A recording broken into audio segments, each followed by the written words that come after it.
It didn't start with a party. No music thumping through speakers.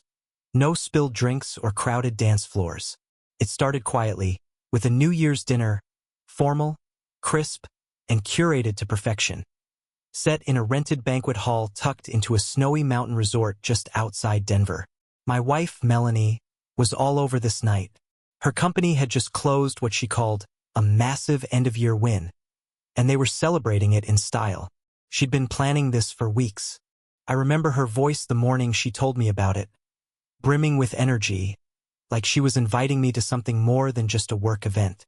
She told me it mattered if I came, that I'd finally get to meet her team, that she wanted me there.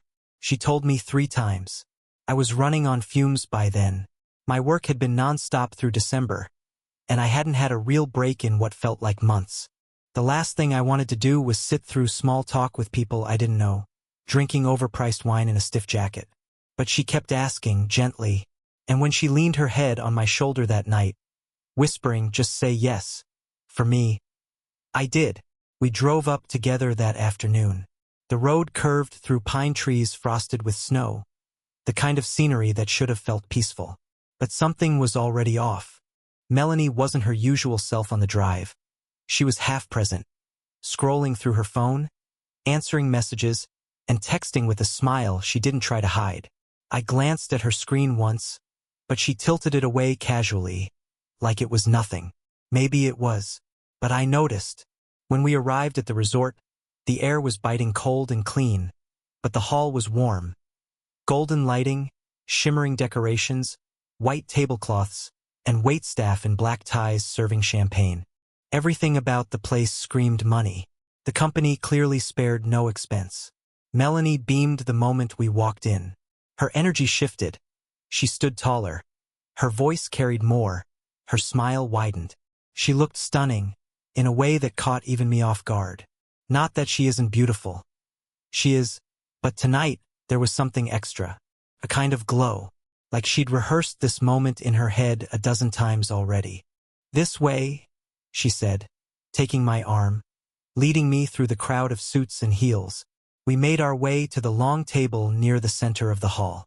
Everyone was mid-toast when we arrived, glasses raised, laughter echoing under the soft hum of jazz from the speakers. Melanie's boss waved us over, and the group scooted to make room for us at the table. And that's when I saw him, Ethan. He was sitting directly across from us, tall, confident, sharp navy blazer, and the kind of expression that looked naturally amused, like the world was constantly feeding him something clever. I'd heard his name before, several times. Melanie had talked about him in that casual, throwaway kind of tone you use to mention someone without sounding too interested. I remember the first time she brought him up, Ethan's idea for a client pitch. Ethan handled the client fallout like a pro. Ethan's been such a great addition to the team. Now here he was front and center. Melanie introduced me with a smile.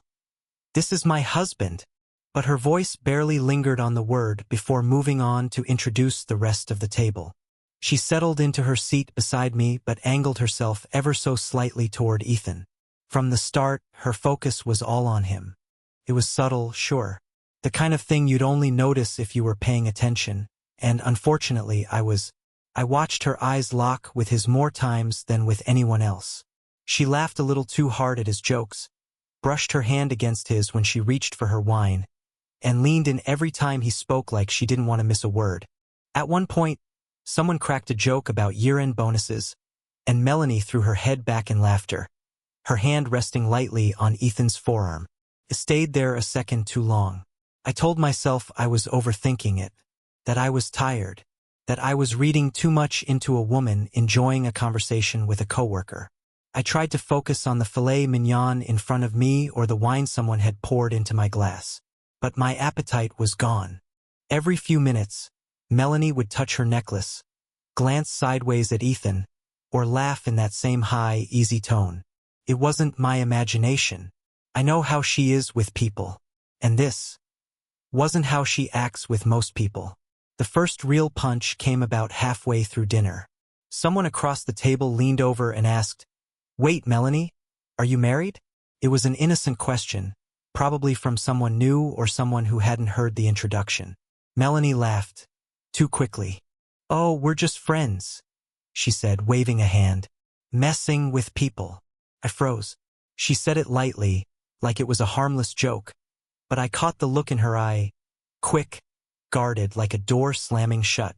I forced a smile and took a slow sip of wine, trying not to let my face betray the flush of heat climbing up my neck. Just friends? I looked over at her, waiting for her to correct herself, to say, "No, I'm married. This is my husband." Or to at least give me a glance of acknowledgement. But she didn't. She just kept laughing and turned right back to Ethan, like I wasn't even at the table. That moment didn't just sting. It told me everything. I didn't belong at that table. Not really. Not in her world. Not tonight. I was a placeholder. A prop. And maybe, to her, I was a barrier. Something inconvenient to explain in a room full of people who all assumed she was single, glowing, successful, and clearly available. For the rest of the evening, I barely spoke. I watched the way Ethan would tilt his head when she talked, how her fingers danced along the stem of her wine glass whenever he looked at her, how she glowed under his attention. It wasn't just playful work flirting. This wasn't harmless. This was someone enjoying the idea of being seen by someone else. I couldn't tell if Ethan was fully aware of it, if he was complicit, or if he just liked the way she lit up. But it didn't really matter, because from where I sat, surrounded by toasts and corporate cheer, I felt more like a ghost than a husband, like I'd wandered into a celebration meant for someone else entirely. And the worst part? She never noticed. After the dinner, we didn't talk much on the drive home. Melanie was still riding the high, glowing with energy, going on about how the event was a big success and how proud she was of the team. I nodded in the right places, threw in a "that's great" or "sounds like it went well," but my mind was elsewhere. I kept replaying that moment, we're just friends messing with people, over and over like a bad commercial I couldn't mute. She hadn't corrected it, hadn't looked at me when she said it, didn't even flinch. I tried to tell myself I was being sensitive, paranoid, even. People make weird jokes under pressure. Maybe she didn't want to complicate the moment. Maybe I was just tired. But the problem was, once you notice something, really notice it, it's almost impossible to unsee it. And from that night on, the small things I used to ignore started to stack. It wasn't just the dinner. It was what came after. We got home around midnight. She went straight to the bathroom, still humming some tune from the event, and I sat in the living room, staring at the dark TV screen, wine still warm in my throat. She came out 10 minutes later, already in pajamas, hair pinned up, and kissed my cheek like nothing happened. "You were quiet tonight," she said. "Long day," I replied. She nodded, no follow-up, no curiosity, no concern. That weekend, I noticed she was on her phone more than usual. Not dramatically, but enough. I'd walk into the room, and she'd tilt the screen away, or suddenly lock it and toss it face down on the table. She'd laugh quietly while texting, then quickly change the subject when I asked what was funny. Her explanations were breezy, just work or group chat stuff, but I couldn't shake the feeling that the things I wasn't supposed to notice were the ones that started to matter most. On Monday, she came home late. Again, not crazy late. Around 8:30. I was already halfway through dinner when she walked through the door with her hair a little tousled and her cheeks flushed from the cold.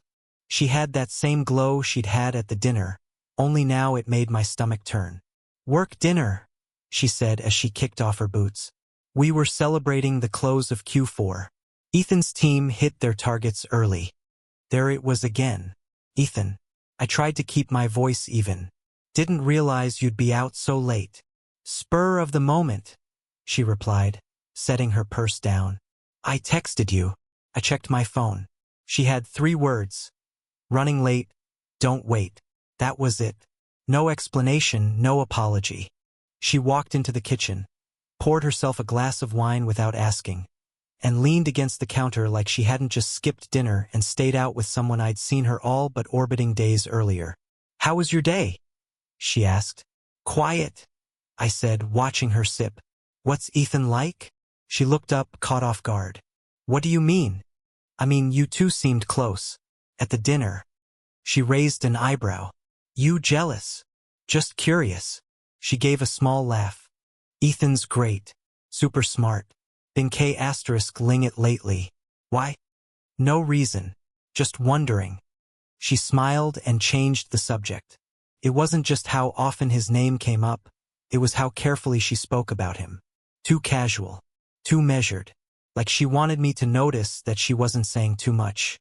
By the end of that week, I started noticing other things. She was spending more time getting ready for work, adding touches she hadn't bothered with in months. Lipstick. New perfume. She started wearing heels again, even on days she used to complain about standing too long. Her usual wardrobe, comfortable, familiar, had shifted to something sleeker, sharper, intentional. When I asked her about it, she brushed it off with a laugh. I just feel like dressing up more. New year, new energy. Sure. Then came the laptop. Now she stayed in the office, door half shut, screen turned away if I walked by. I caught her one night quickly closing a window when I walked in to say goodnight. I asked what she was working on and she waved it off. Nothing important, just cleaning up files. The laptop locked immediately when she stepped away now. It had never done that before. Then there was the smell. One night, as she hung her coat up, I leaned in to kiss her cheek and paused. There was cologne on her collar. Not mine.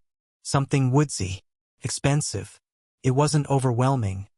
Just faint enough that someone might not notice. But I did. She pulled away too fast, muttered something about the office lobby being crowded, and went upstairs before I could say anything. It felt like every little red flag was flying just below the threshold of confrontation. Nothing big enough to start a fight. Nothing concrete. Just off. The way she guarded her phone like it was a diary. The way she smiled while texting and stopped smiling when she looked up. The way she said, "You're overthinking it," every time I asked a question. That phrase became her default. "Hey, who were you texting? You're overthinking it. Why'd you lock your laptop so fast? You're overthinking it. Why does your coat smell like someone else's cologne? You're really overthinking it." I started to wonder if she was saying it to convince me, or herself. She still slept next to me, still kissed me goodnight, still asked about my day. But all of it felt performed, like a checklist, like she was holding up the framework of a marriage that had become more of a set piece than a partnership. I began to watch her more, not out of anger yet, but out of disbelief. I needed to see if I was imagining it, if I was going crazy, if I was really reading too much into something that wasn't there. But the thing is, people don't change this much overnight. Not without reason. She'd started working out more, eating lighter, coming home later. Her mood swung from giddy to distant in hours. And Ethan? Ethan's name never left her orbit. Always on her lips, always with some new anecdote, some new, "He's so good at," or "He had the funniest story today." I remember one night, after she got off a late Zoom call in the guest room, I asked her who she'd been on with. She hesitated, then said it was a few people from the team. When I asked who specifically, she named 3 people I'd never heard of, but not Ethan. When I asked if he was on the call, she paused just a second too long and said, "I don't think so." A few minutes later, she posted a photo to her Instagram story. Just a quote over a sunset. Nothing dramatic. But the caption? "Grateful for the people who see you." It was subtle, but to me it read like a whisper meant for someone else. That night, lying next to her, staring at the ceiling, I realized something I didn't want to admit. I no longer trusted my wife. The night it finally clicked wasn't dramatic. No shouting, no confrontation, no explosive discovery. It was quiet, almost polite, and somehow that made it worse. A week after the New Year's dinner, Melanie invited me to another work-related thing, this time, a smaller gathering at a restaurant closer to home. She said it was optional, said I didn't have to come, but added, almost as an afterthought, that it might be nice. I said yes, partly because I wanted to believe things could still be normal, and partly because I needed to see for myself whether I was losing my mind. The place was cozy, low-lit, all wood and warm colors. A long table had been set up in the back for her team. When we arrived, most people were already there, drinks half-finished, conversations overlapping. Melanie slipped easily into the room, greeting people with that same effortless charm I'd seen at the resort. I followed a step behind, smiling when appropriate, shaking hands, trying not to feel like an accessory. Ethan was there again, seated near the middle of the table. From the moment we sat down, the pattern repeated itself. Melanie angled her body toward him, laughed at his jokes, leaned in when he spoke. I watched her forget I was there. Again, I told myself to relax, to stop counting glances, to stop reading meaning into body language. But it was impossible not to notice how her attention narrowed whenever he spoke, like the rest of the room dimmed for her. At one point, I excused myself to use the restroom. When I came back, I slowed my pace as I approached the table, not wanting to interrupt. That's when I heard it. Someone, one of her coworkers, a woman I didn't recognize, was leaning toward Melanie, speaking in a low voice. "So, are you married?" she asked, glancing briefly in my direction, then back. Melanie laughed. Too fast. Too sharp. "Oh no," she said lightly. "We're just friends. Messing with people." The words landed harder than anything I'd heard before. She didn't look at me, didn't hesitate. No one laughed awkwardly. Ethan just smiled into his drink like it was the most natural thing in the world. When I finally took my seat again, Melanie didn't notice the change in my expression. She kept talking, kept smiling, kept existing in a version of the evening where I apparently didn't exist as her husband. I nodded when spoken to, answered questions automatically, my thoughts racing faster with every passing minute. It wasn't just flirting. It wasn't just attention. It was erasure. An hour later, she got up to talk to someone across the room, leaving her phone on the table beside me. The screen lit up with a notification. I didn't touch it. I didn't need to. The name alone was enough. Ethan. I felt strangely calm then, like something inside me had finally settled into place. All the late nights, the guarded phone, the sudden secrecy, it all aligned. This wasn't a misunderstanding. This wasn't insecurity. This was a life she was slowly stepping into, one where I didn't have a role. When the dinner ended, Melanie was glowing, energized, already talking about plans for the following week. I listened quietly, responding with practiced ease. On the drive home, she reached for my hand, squeezing it gently, like reassurance. I let her, but inside something had shut down. That was the night I stopped wondering if something was happening, and started thinking about what I was going to do once I proved it. After that night at the restaurant, the moment she said we were just friends messing with people, everything changed for me. Outwardly, nothing shifted. I still played the role of the patient husband. I still greeted her in the mornings, kissed her cheek, asked how her day was. But inside, I was documenting everything. Watching, recording, taking mental **TS of each small change. At first, it was little things, what most people would call coincidences. An unlocked door when I got home early. A wine glass in the sink I hadn't used. A playlist running on the living room speakers that I knew wasn't hers, but definitely wasn't mine either.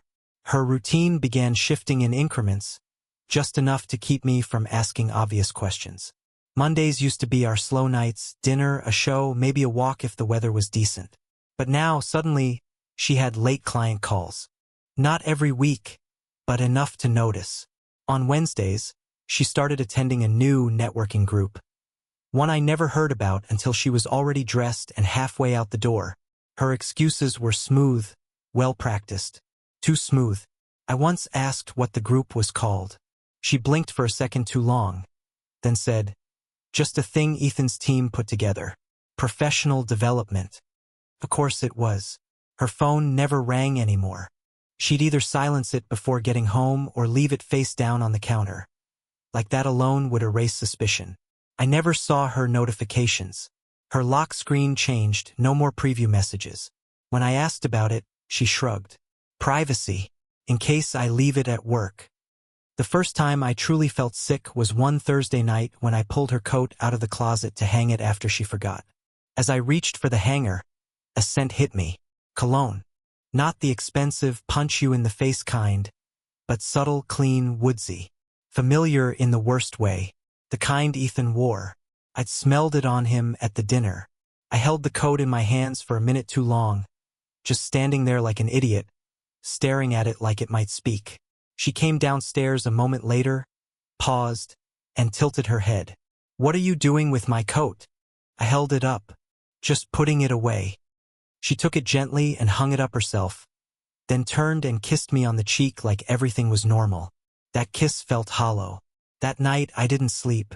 I started noticing the locked laptop too. It used to sit open in the kitchen or on the coffee table, with Melanie half answering emails while we talked. Now it was either in her work bag or closed with a screen that locked instantly. No more just finishing something. No more letting it sit unattended. I asked if she changed her settings. She smiled and said IT had made some updates for security compliance. The Real security was against me. Even her tone shifted, smaller things. The way she snapped quicker, laughed lighter, deflected with sarcasm instead of warmth. One night, I asked if we could take a weekend trip in February. Nothing fancy, just the two of us. We hadn't done that in months. She looked at me like I'd suggested a cross-country relocation. "Work's slammed," she said, almost defensive. "We've got 3 campaigns launching next month. Ethan's barely sleeping." That last part. Ethan's barely sleeping. The kind of detail you don't mention unless you're living in someone's rhythm. I sat across from her at the table and felt like I was watching her orbit another life entirely. I didn't ask again. The tipping point came on a Friday night. I came home early, left work around 4 and didn't tell her. I wanted to surprise her. Maybe prove to myself that things weren't as bad as they felt. Her car was in the driveway. Lights were on in the living room. First, everything looked normal. But when I stepped inside, the house was quiet. Too quiet. I called out, "Mel." Nothing. I moved through the hallway toward the living room, then froze. The TV was on, but the volume muted. 2 wine glasses sat on the coffee table, one with lipstick, one without. I wasn't supposed to be home yet. She didn't expect me for another hour. Before I could even fully process what I was seeing, I heard footsteps on the stairs. I turned just in time to see Melanie walking down, holding her phone, laughing softly at something on the screen. She stopped when she saw me. "Oh," she said, too casual. "You're home early." I looked at the wine glasses. "Were you expecting someone?" Her eyes flicked to the glasses. "No, that's from yesterday. I forgot to clean up." I just nodded, didn't say a word. I wanted her to believe I bought it, but I didn't. I checked the trash after she left for dinner with a client that night. There was a cork from a bottle we'd been saving. A note crumpled halfway into the bin that read, "Thanks for tonight. E." No card. Just that. Just an initial. I started sleeping in the guest room the next night. Not because we fought. Because I couldn't pretend anymore. I didn't confront her. Not yet. I knew better. This wasn't a moment for emotion. It was a moment for evidence. I needed to see it, really see it. I needed proof that would make everything impossible to deny. Something she couldn't gaslight me out of or laugh away with, "You're overthinking it." So I started preparing. I checked the old Wi-Fi camera we'd installed above the front door for package theft 2 years ago. She'd forgotten all about it. So had I, honestly. But it had cloud storage, 2 weeks worth. I signed in and began downloading the footage, piece by piece, watching the timestamps on the days she got home late. 3 evenings stood out. Each time, the same sequence played out. Melanie pulled into the driveway, got out of her car, walked to the door with someone behind her. Ethan. No hug, no kiss, nothing blatant. But the way they moved, like this was something they'd done before, like there was no need for explanation, it told me everything. He walked in like he belonged. And that was the final crack. They weren't sneaking anymore. They weren't even hiding. They'd just stopped pretending. After watching Ethan walk through my front door like he belonged there, something in me shifted. The panic, the confusion, even the heartbreak. They didn't vanish, but they froze, like they'd been sealed behind glass. I wasn't feeling them anymore, not in the same way. I wasn't pacing the kitchen or searching her texts or hoping I was wrong. I knew. And when you know, really know, there's no adrenaline spike. No collapse. Just clarity. I didn't confront her that night. I didn't ask who Ethan was to her, or why he had been in our home, or whether the wine glasses were theirs, or what happened when they disappeared from the frame together. I didn't need to. What was I going to get? More lies? More versions of the truth? No, I didn't want another performance. I wanted the truth. Unfiltered. Uncoached. So I chose silence. I told Melanie I had a last-minute work trip coming up. 3 nights out of town. Some clients flying in. Late dinners, early meetings. She barely looked up from her laptop when I told her. Where? She asked, tapping something into an email. Colorado Springs. I lied. Leaving Thursday morning. Back Sunday. She nodded. I'll keep the place tidy. I smiled, almost bitterly. You always do. Thursday morning I packed a bag. A few button-downs. A charger. A second toothbrush just to make it look real. Then I kissed her goodbye and pulled out of the driveway like a man heading off to another city. I didn't even make it to the freeway. Instead, I drove 15 minutes across town to a hotel I'd stayed in once before during renovations on our house. It was modest, nothing fancy, but clean, quiet. They had free breakfast and an underground garage, and most importantly, no reason to ask questions. I checked in under my name. I wasn't hiding. I just didn't want to watch her pretend anymore. Back in the room, I sat at the desk and pulled up the app for our doorbell camera. The feed came up instantly. I set it to notifications only, movement alerts, and left my phone on the nightstand. I didn't want to watch her come home. I wanted to see who she came home with. That first night, the alert pinged at 6:42 p.m. Melanie came through the front door alone. A bag in one hand. Phone to her ear. She looked relaxed, casual, like someone returning to their sanctuary. I almost doubted myself until the next alert came. 7:03 p.m. Ethan. No hesitation. No knock. He didn't even glance at the camera. He just entered the code, my code, on the keypad and walked in. I stared at the screen, not moving, not breathing. There it was. Undeniable. He had the code. He'd used it before. They were comfortable. This wasn't a first. This wasn't a mistake. They were practiced. I didn't sleep much that night. I left the camera app running on a second phone screen while I stared at the ceiling. I thought I'd be shaking, but I wasn't. My hands were still. My breathing was steady. It was like I had moved past emotion and into strategy. By the next morning, I had a new plan. I used a remote access program to log into Melanie's laptop. I'd set it up months ago when we were troubleshooting some tech issues, and she never removed it. I checked when she left for work, watched the doorbell footage to confirm she was gone, then logged in. The folder was called Q1 Client Assets. Inside it was a subfolder called Personal. Inside that were photos. Hundreds. Selfies in hotel rooms I'd never seen. *TS of 2 glasses of wine. A blazer thrown over a chair. Her feet up in what definitely wasn't our living room. Mirror pictures. One had Ethan in the reflection, smiling, his hand on her hip. It was a second life. Carefully curated. Hidden in plain sight. I copied everything to an encrypted drive and logged out. That evening, I got another notification at 6:51 p.m. Melanie home. Then 7:26 p.m. Ethan. Same pattern. Code. Walk in. Like it was his place now. I watched the screen for a while, wondering what they were doing. Not in a graphic sense, I didn't want to imagine it like that. But I kept thinking about the ordinary things. Did she cook him the same pasta she used to make for me? Did they eat on the couch like we used to? Did she still put a little Parmesan on top and call it her chef's kiss? That's what hurt. Not the betrayal. Not even the lies. The repetition. Like I'd just been replaced in a routine. Saturday night, I made a choice. I pulled into the neighborhood just after 10 p.m. I couldn't hear. Didn't need to. After about 20 minutes, I walked to the house. Slow. Deliberate. I didn't go to the front door. I walked to the side gate, the one we used for the garden. It was unlocked. Of course it was. I slipped through and stood beneath the window near the kitchen. The light was warm, flickering. I stepped closer and looked through the small opening in the blinds. They were on the couch. Not touching, but close. Sharing a blanket.